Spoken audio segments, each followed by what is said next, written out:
Howdy, Jim. It's Kip Warren, as you know from having just opened my email.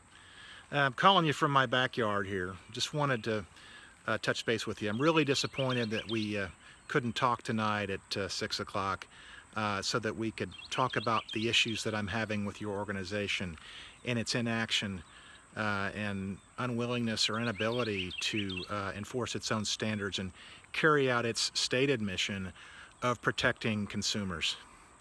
In preparation for that call, I went back and looked at a speech you gave at Western a couple of years ago. I'm a former resident of Michigan myself.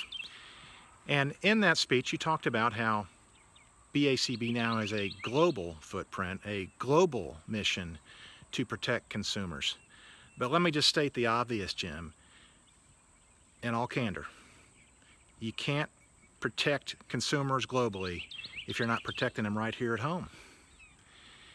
And what concerns me in this regard is that in March of this year, you reissued a certificate, your organization reissued a certificate to Kelle Rich, even though your organization has actual knowledge that she's been faking a Ph.D. from the University of Texas for 12 years on LinkedIn and on Facebook, where she's out soliciting business and competing against your other certificates who are honest and don't fake a Ph.D.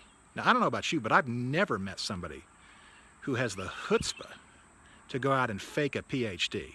So that really goes to her character.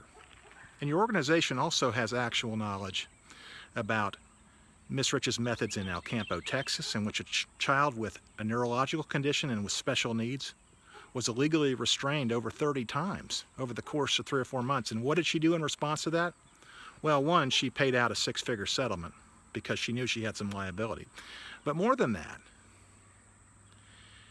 and more troubling, is that she blamed that child with special needs for the harm that he suffered. She said he was the cause of the harm that she and her organization inflicted upon him.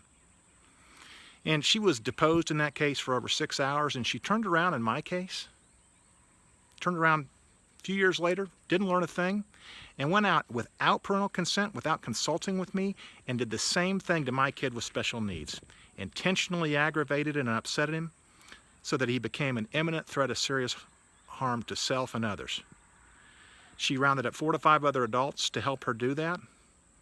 One adult tried to rescue my son from this behavior. Another adult left the room and said, "I can't do this anymore. And a third adult the next day told me she'd have called the cops if she'd seen me acting the way that Kelle Rich was acting that day.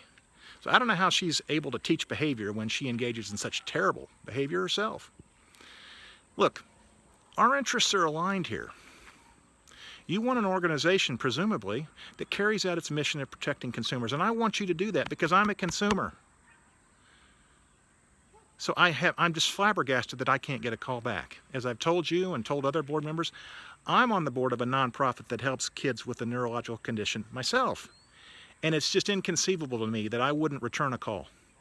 So as a matter of professional courtesy and in keeping with your obligation to protect consumers, and as an opportunity for you to learn how to better your organization, I'd appreciate a call back.